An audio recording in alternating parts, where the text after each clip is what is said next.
बिस्मिल्लाहिर्रहमानिर्रहीम। अस्सलाम वालेकुम स्टूडेंट्स, मैं हूं हसन फरीद, आपका फिजिक्स टीचर। आज हम स्टार्ट करेंगे चैप्टर नंबर 4 के न्यूमेरिकल्स। तो आइए जरा देखते हैं न्यूमेरिकल 4.1 को किस तरह से सॉल्व करना है। स्टूडेंट्स, हमेशा की तरह न्यूमेरिकल की स्टेटमेंट आप लोगों के सामने लिखी हुई है, तो देखते हैं जरा न्यूमेरिकल 4.1 क्या कह रहा है। A man pushes a lawn mower with a 40 Newton force directed at an angle of 20 degree. So we have this data, 40 Newton force, angle है 20 degree, downward from the horizontal. Find the work done by the man as he cuts a strip of grass 20 meter long. ये सारा क्या कह रहा है इस statement के अंदर, जरा देखते हैं। तो वो कह रहा है कि एक लॉन मूवर मशीन है, ये घास काटने वाली जो मशीन होती है इसे हम कहते हैं लॉन मूवर मशीन। अब वो कहता है कि वो इससे घास काट रहा है और इस वक्त जो लॉन मूवर पर जब वो फोर्स लगा रहा है वो फोर्स है 40 न्यूटन की, और ये फोर्स हॉरिजॉन्टल से 20 डिग्री एंगल पर लगा रहा है। अब वो ये कहता है कि अगर ये घास काटने वाली मशीन 20 मीटर लंबा घास का एक स्ट्रिप काटे तो वर्क कितना होगा, यही हमको मालूम करना है। तो आइए जरा देखते हैं। सबसे पहले तो हम डाटा लिखते हैं। स्टूडेंट्स, डाटा में we have been given force, हमें 40 न्यूटन फोर्स दी हुई है और हमें एंगल दिया हुआ है which is 20 degree from the horizontal से दिया हुआ, और यही होना चाहिए। Find the work done by the man as he cuts a strip of grass. देखें, जब वो मशीन घास काटेगी तो कितना डिस्टेंस ट्रेवल करेगी, कितनी लंबी स्ट्रिप काटेगी, 20 मीटर्स लंबी। फाइंड आउट क्या करना है स्टूडेंट्स, देखिए हमें फाइंड आउट करना है कि उसने बोला वर्क कितना फाइंड आउट, तो फाइंड आउट करना है हमें वर्क। इन तीनों चीजों को देखकर स्टूडेंट्स आपको याद आता है कि वर्क का फॉर्मूला हमें मालूम है। तो वर्क डन की अब कैलकुलेशन कैसे करनी है, हमें मालूम है कि वर्क होता है F डॉट डी, फोर्स और डिस्प्लेसमेंट का डॉट प्रोडक्ट है। अभी हम डॉट प्रोडक्ट जब लेंगे तो ये हमारे पास बनेगा F D cos theta. F भी है, डी भी है, थीटा भी है, बस इतना सा न्यूमेरिकल है। वैल्यूज पुट करते हैं और देखते हैं आंसर क्या आता है। हमारे पास वर्क आएगा, फोर्स है 40 न्यूटन, डिस्प्लेसमेंट है 20 मीटर्स और एंगल है 20। स्टूडेंट्स, अपना कैलकुलेटर्स निकालें और देखें कि हमारे पास cos 20 का आंसर कितना आता है। मैं आपको बता देता हूं, आप लोग कैलकुलेटर से करेंगे कि आपका cos 20 का आंसर अप्रोक्सीमेटली आएगा 0.93। बाकी सारी वैल्यूज हमारे पास बिल्कुल वैसे हैं, 20 भी है और 40 भी है। ये आ गया हमारे पास वर्क। आप इनको मल्टीप्लाई करें और मल्टीप्लाई करने पर हमारे पास जो आंसर अप्रोक्सीमेटली आएगा वो ये आएगा। और आपको मालूम है कि जो हमारे पास यूनिट है वो साथ वर्क का यूनिट आएगा जो कि जूल्स होता है। आपकी बुक इसको राउंड ऑफ करके लिखेगी और साइंटिफिक नोटेशन में लिखेगी। इस सूरत में वो 7.5, क्योंकि साइंटिफिक नोटेशन में डेसिमल फर्स्ट प्लेस के बाद होता है, तो डेसिमल आपको 2 पॉइंट्स पीछे लेकर आना पड़ेगा, और जिसकी वजह से आप 10 की पावर 2 लगाएंगे क्योंकि 2 डेसिमल मूव किया। ये मैंने आपको पहले चैप्टर में सिखाई हुई है बातें। तो ये है हमारे पास आंसर। तो वो जो घास काटने वाली मशीन है बेसिकली वो इतना वर्क करेगी। आइए जरा देखते हैं 4.2 न्यूमेरिकल को किस तरह से सॉल्व करना है। स्टूडेंट्स, हमारे पास 4.2 की स्टेटमेंट भी लिखी है। कहता है एक रेन ड्रॉप है, बारिश का एक कतरा है जो गिर रहा है। बारिश के कतरे का उसने मैस दिया हुआ है 3.35 into 10⁻⁵ kg, falls vertically at a constant speed. वो नीचे आते हुए कांस्टेंट स्पीड से मूव कर रहा है। वैसे हमें मालूम है कि नीचे आते हुए तो चीजों की स्पीड बढ़ती है ग्रेविटी की वजह से।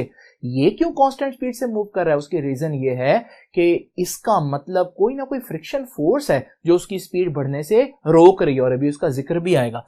कहते हैं under the influences of the forces of gravity and friction. तो ये दो फोर्सेस हैं जिनकी वजह से वो रेन ड्रॉप जो है वो ग्रेविटी उसको नीचे को खींचेगी, फ्रिक्शन उसको रोकने की कोशिश करेगी। In falling through 100 metre how much work is done by gravity and by friction.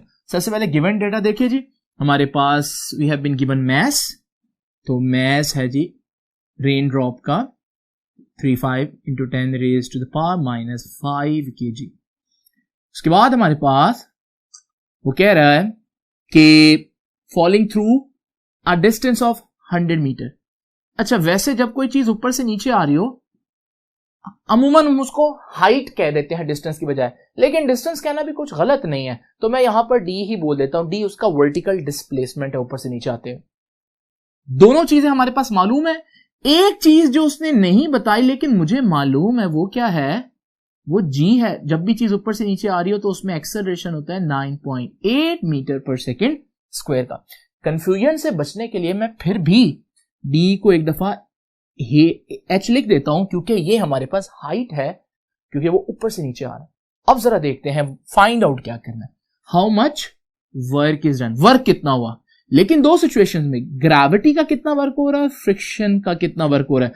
इसका मतलब मुझे यहां पर दो चीजें मालूम करनी है to find work by gravity, और मैं उसको कह देता हूं WG, G फॉर ग्रेविटी। और दूसरा हमें मालूम करना है वर्क बाय फ्रिक्शन, और फ्रिक्शन के वर्क को मैं WF कह देता हूं।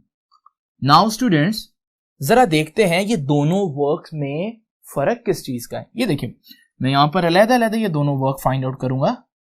तो एक है वर्क डन बाय ग्रेविटी, और फिर मैं यहां पर फाइंड आउट करता हूं वर्क डन बाय फ्रिक्शन।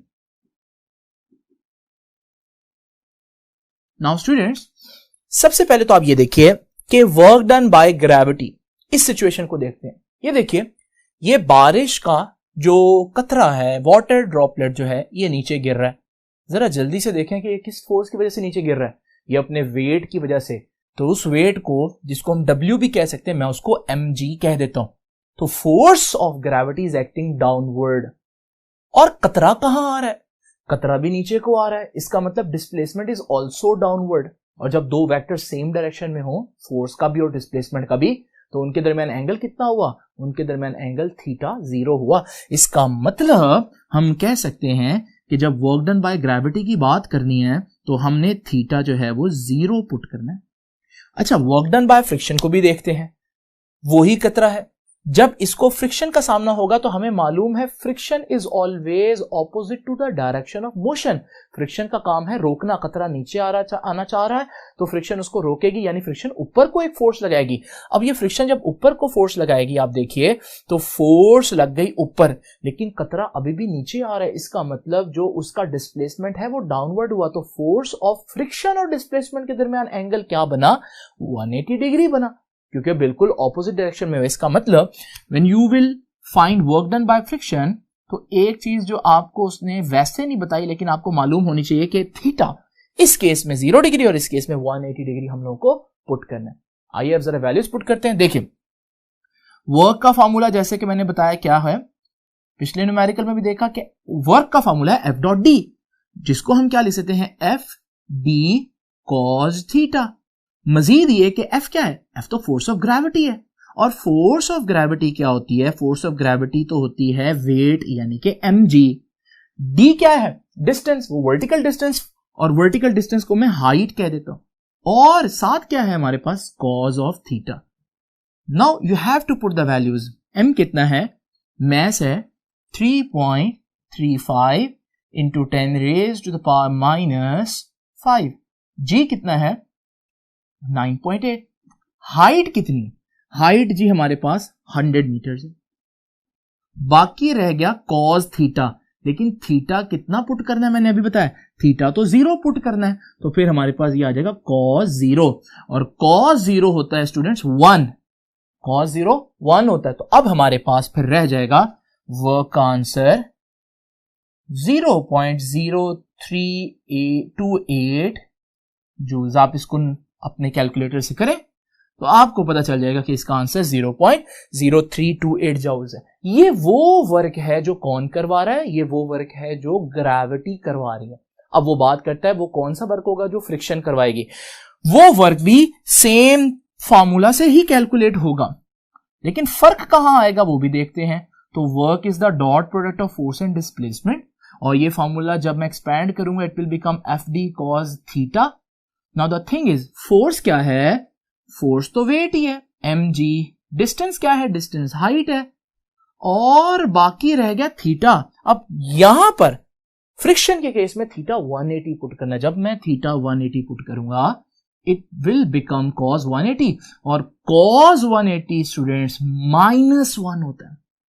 अपने कैलकुलेटर में करके देखिएगा, वैसे ये आपको जुबानी भी पता होना चाहिए। cos 180 -1 होगा, जब ये -1 होगा तो यहां माइनस तो आ जाएगा, बाकी क्या रह जाएगा, mgh, यानी कि उसमें वर्क आया था mgh और यहां पर वर्क आ रहा है -mgh, बस माइनस का फर्क है। तो मैस की वैल्यूज पुट करते हैं। मैस है हमारे पास 3.35 into 10 raise to the power -5, ये हमारा मैस आ गया। जी की वैल्यू कितनी है, जी की वैल्यू 9.8 है एज यूजुअल, और हमारे पास हाइट भी वही है 100। देखें सेम, लेकिन cos 180 बस माइनस हो गया। अब हमारे पास सेम आंसर निकालेंगे, वही आंसर आएगा, लेकिन फर्क आएगा कि यहां एक नेगेटिव साइन लाजमी आना है। तो ये हमारे पास आ जाएगा W इक्वल्स टू -0.0328 जाओ, तो -0.0328 जाओ। तो स्टूडेंट्स ये इतना आसान सा न्यूमेरिकल था। अब जरा देखते हैं कि 4.3 न्यूमेरिकल को हम लोगों ने किस तरह से सॉल्व करना है। तो स्टूडेंट्स जरा देखते हैं न्यूमेरिकल 4.3 की स्टेटमेंट आप लोगों के सामने लिखी हुई है।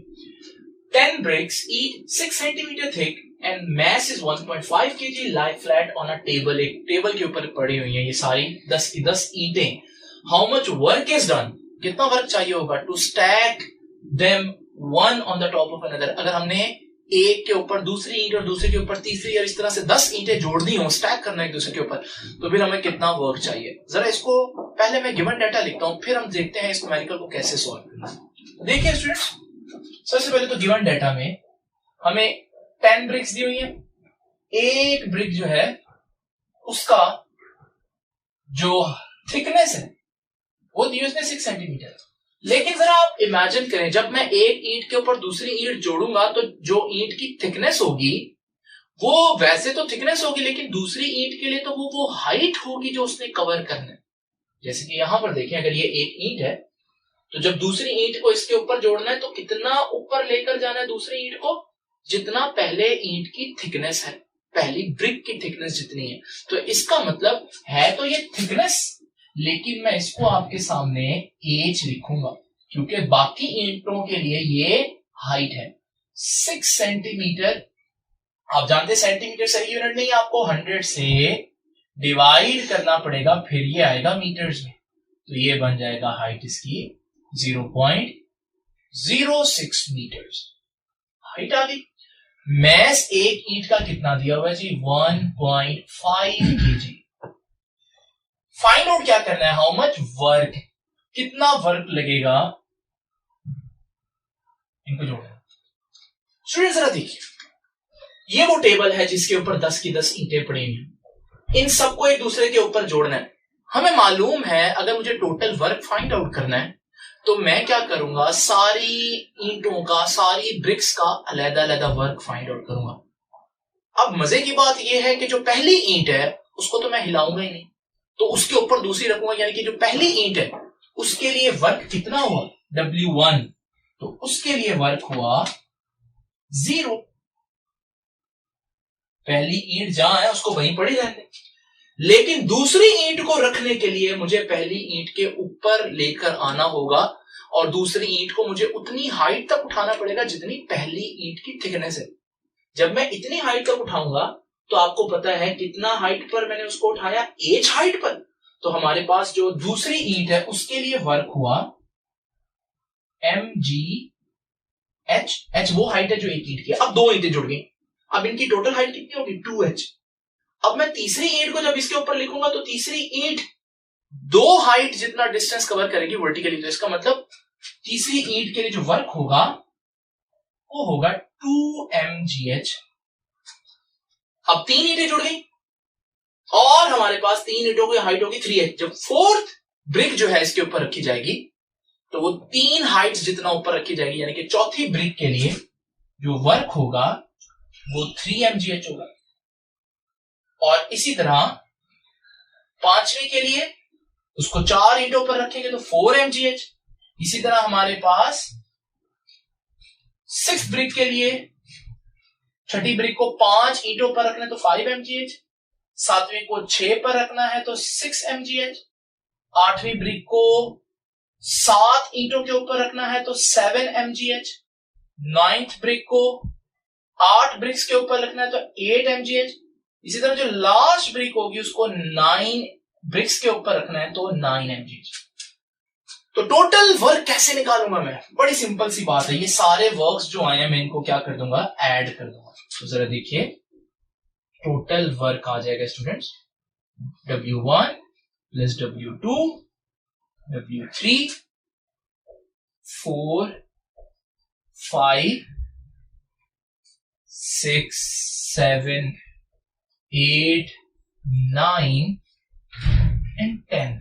ये सारे वर्क्स ऐड करूंगा तो मेरे पास टोटल आंसर आ जाएगा। ये सारे वर्क्स मैंने निकाल लिए तो हमारे पास ये आ जाएगा W। पहले का वर्क कितना था? 0। अच्छा, दूसरे का वर्क कितना है? mgh। तीसरे का वर्क कितना है? 2 mgh। फिर 3 mgh plus 4 plus 5 plus 6 plus 7 8 and 9।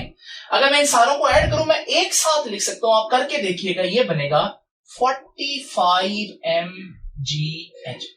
Now you just have to put the values and you will get the answer. तो हमारे पास मैस कितना है? मैस है 45 एज इट इज आ जाएगा।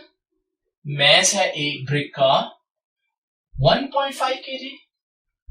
जी की वैल्यू आपको मालूम है 9.8 होती है। Height is 0.06। नाउ स्टूडेंट्स अगर आप देखेंगे टोटल वर्क डन ये आएगा 39.69 जॉल्स, जिसको मैं राउंड ऑफ करके कह सकता हूं ऑलमोस्ट 40। तो ये है हमारा टोटल वर्क डन जो हमें 10 ईंटों को एक दूसरे के ऊपर नीचे जोड़ने में लगेगा। जरा देखते हैं 4.4 की statement. A car of mass 800 kg. So this is the mass of the car given 800 kg. Traveling at this speed 54 kilometre per hour पर वो चल रही है और is brought to rest in 60 meters. Now find average retarding force उस पर कितनी लग रही है and what has happened to original kinetic energy, और उसकी kinetic energy को क्या हुआ। जरा देखते हैं, पहले तो हम जो डाटा उसने दिया हुआ है वो निकाल लें। तो हमारे पास mass of car is given which is 800 kg। फिर हमारे पास स्पीड दी हुई है इनिशियली और वो इनिशियल स्पीड है उसकी 54 kilometres per hour. The thing is कि ये जो हमें स्पीड दी हुई है ये किलोमीटर पर आवर में है और असल में स्पीड होनी चाहिए मीटर्स पर सेकंड में। तो हमें क्या करना पड़ेगा, we have to multiply this by 1000 and divided by 3600। तो हमारे पास इसका फाइनल आंसर आपके पास आएगा 15 मीटर्स पर सेकेंड। फाइनल वेलोसिटी कितनी होगी? वो कह रहा है it is brought to rest, वो रुक रही है चीज, तो फिर फाइनल वेलोसिटी 0 होगी। कितनी देर में हुई उसकी फाइनल वेलोसिटी 0? डिस्टेंस उसने कवर किया रुकते रुकते भी 60 मीटर्स। मीटर स्टैंडर्ड यूनिट, इसको रहने दें। ये वो सारी बातें हैं जो उसने हमें यहां पर दी हुई हैं। अब वो पूछ क्या रहा है वो भी हम जरा देख लेते हैं। Find average retarding force. तो एक चीज वो पूछ रहा है, average retarding force. Number 2, what has happened to original kinetic energy? So what has happened to original kinetic energy? Kinetic energy उतनी रही, किनेटिक एनर्जी बढ़ गई, कम हो गई, वो ये बात पूछ रहा है। जरा देखते हैं स्टूडेंट्स इसको सॉल्व कैसे करना है। ये सारे डेटा को देखते हुए आप लोग याद करेंगे कि वर्क एनर्जी प्रिंसिपल हम लोगों ने पढ़ा था। Now according to work energy principle, क्या कहता है work energy principle? Work energy principle कहता है कि जब भी आप वर्क अप्लाई करते हैं तो वो वर्क जो है वो change in kinetic energy produce करता है। यानी कि जब भी आप किसी चीज पर वर्क करते हैं तो वो उसकी किनेटिक एनर्जी चेंज करता है, या बढ़ाएगा या कम करेगा, लेकिन कुछ ना कुछ करेगा। उसके बाद हमारे पास वर्क का फॉर्मूला हम जानते हैं, वर्क का फॉर्मूला होता है एफ डी। किनेटिक एनर्जी में चेंज कितना होता है? हाफ एम फाइनल वेलोसिटी का स्क्वायर माइनस इनिशियल वेलोसिटी का स्क्वायर। ये हम लोगों ने फॉर्मूला तो पढ़ा हुआ। अब जरा देखें स्टूडेंट्स, यहां पर हमें क्या क्या चीज गिवन है। फोर्स तो हमें फाइंड आउट करनी है, तो उसको तो एफ लिखूंगा, लेकिन डी कितना है? डी हमारे पास 60 है, तो ये हमारे पास 60 और साथ एफ एज इट इज आ जाएगा, क्योंकि वो हमने फाइंड आउट करना है, is equal to half. Now we have mass हमारे पास 800 है, और फिर हमारे पास V F square minus V R square. देखिए वी एफ फाइनल वेलोसिटी तो 0 है, माइनस इनिशियल वेलोसिटी है, और वो कितनी है? 15। ये वाला आंसर ना पुट कीजिएगा, ये किलोमीटर पर आवर में, हमें स्टैंडर्ड यूनिट पुट करना है, तो 15, और क्योंकि उसका स्क्वायर आ रहा है तो इसका भी यहां स्क्वायर लिख देंगे। नाउ स्टूडेंट्स, आपको मालूम है ये कैंसिल हो जाएगा, तो 60f इज इक्वल टू 400, क्योंकि ये 800 को 2 से डिवाइड करूंगा 400 आ जाएगा। अच्छा, 0 का स्क्वायर एज इट इज, ये क्या रह जाएगा अंदर? माइनस, और 15 का स्क्वायर 225। अब जरा देखिए, हमें F जो है वो फोर्स जो है वो मालूम करनी है। स्टूडेंट्स, ये बाकी की चीज मैं यहां सॉल्व करता हूं। अब हमारे पास, जैसे कि मैंने बताया कि ये 60 इधर मल्टीप्लाई हो रहा है, उधर जाकर डिवाइड होगा, तो हमारे पास F आ जाएगा 400 multiply by minus 225 as it is, और ये 60 जो इधर मल्टीप्लाई हो रहा है उधर जाकर डिवाइड होगा। अब हमें मालूम है ये नेगेटिव साइन है, तो माइनस आ जाएगा, और बाकी सारी चीजों को आप कैलकुलेटर में रख के सॉल्व करें तो आपके पास फोर्स आ जाएगी माइनस 1500। ये हमारी एवरेज रिटार्डिंग फोर्स है। कैसे पता चला ये रिटार्डिंग फोर्स है? क्योंकि इसका नेगेटिव साइन बता रहा है कि ये स्पीड को कम करेगी। जैसे ब्रेक्स अप्लाई करें, तो जब ब्रेक्स अप्लाई करें तो हमारे पास वो भी एक रिटार्डिंग फोर्स है, क्योंकि उससे गाड़ी की स्पीड कम होना शुरू हो जाती है। बाकी रह गया, वो ये पूछ रहा था कि हमारे पास what has happened to kinetic energy. Kinetic energy का क्या बनेगा? तो किनेटिक एनर्जी के बारे में जैसे कि मैं बता चुका हूं कि स्पीड तो कम हो रही है, और जब किसी चीज की स्पीड कम हो तो उसकी किनेटिक एनर्जी भी कम होती है, क्योंकि इस फार्मूला आपको मालूम है half M V square. V speed है, वी कम, तो किनेटिक एनर्जी भी कम। इसका मतलब as speed decreases,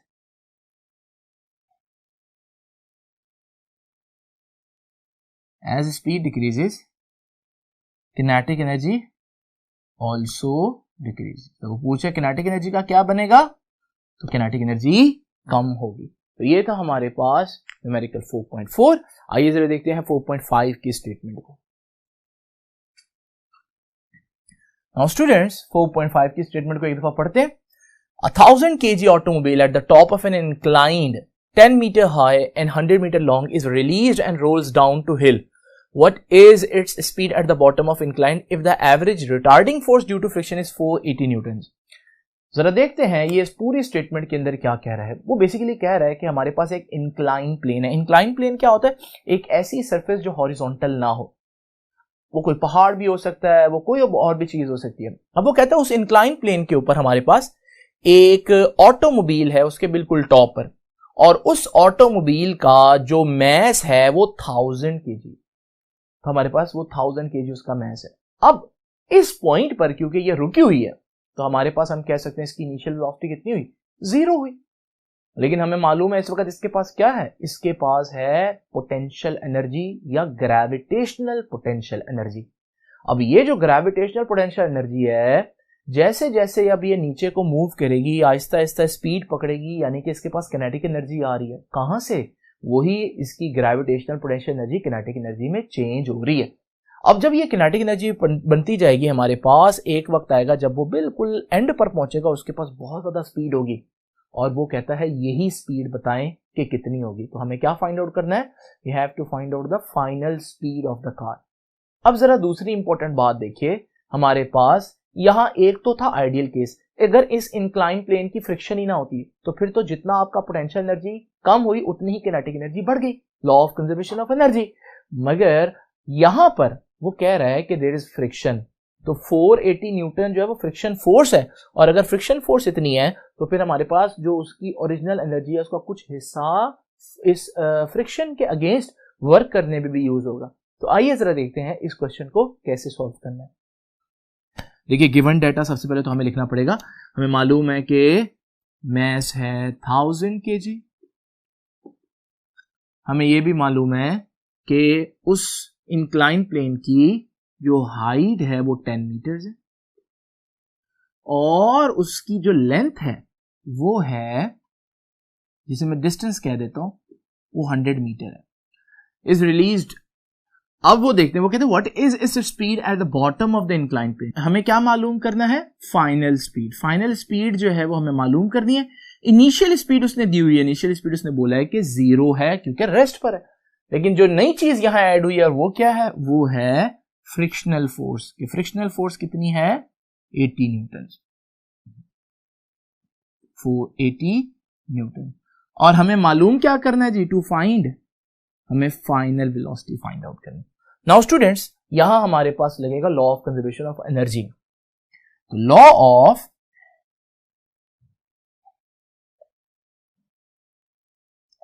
conservation of energy क्या कहता है? Law of conservation of energy कहता है लॉस इन पोटेंशियल एनर्जी। जितना पोटेंशियल एनर्जी कम होगी गिरते हुए, उतनी ही किनेटिक एनर्जी बढ़ेगी, तो गेन इन किनेटिक एनर्जी।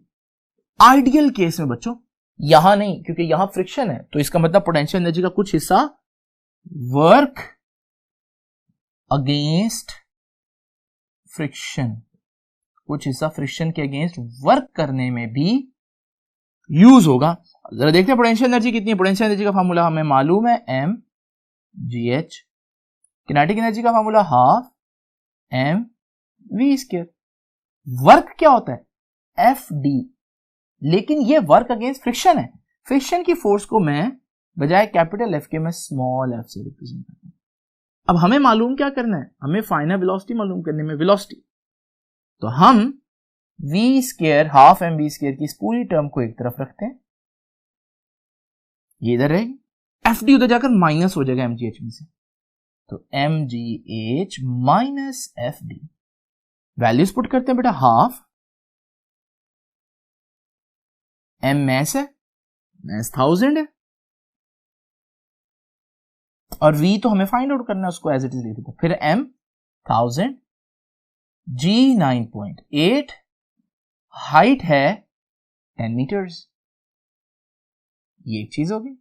फिर माइनस क्या करना है इसमें से? F D. एफ कितना है? फोर्स 480। डिस्टेंस कितना है? डी 100।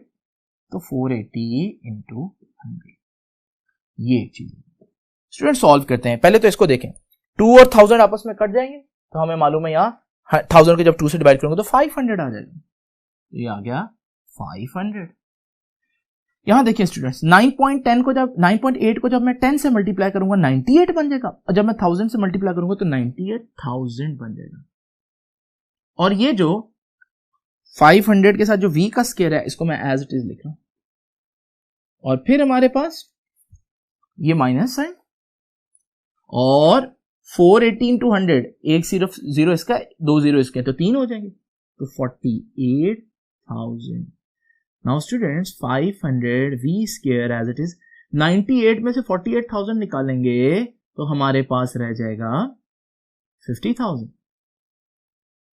तो v स्क्वायर किसके बराबर रहेगा स्टूडेंट्स? 50,000, और ये 500 उधर जाकर डिवाइड हो जाएगा। ये हमारे पास 2 0 कैंसिल, 500 को 5 से डिवाइड करेंगे तो 100 आ जाएगा। अब आपको मालूम है v का स्क्वायर 100 है, तो v कितना होगा? अंडर रूट ले लें 100 का, और ये आ जाएगा 10 मीटर्स पर सेकंड। तो स्टूडेंट इसका मतलब वो जो हमारे पास ऑटोमोबाइल आ रही है इंक्लाइन प्लेन के एंड पर, उसकी जो स्पीड होगी वो 10 मीटर पर सेकंड। तो स्टूडेंट ये था आज का लेक्चर। आप इन 5 न्यूमेरिकल को बहुत अच्छे तरीके से देख लें। अगले 5 न्यूमेरिकल जो है वो मैं नेक्स्ट लेक्चर में आप लोगों के साथ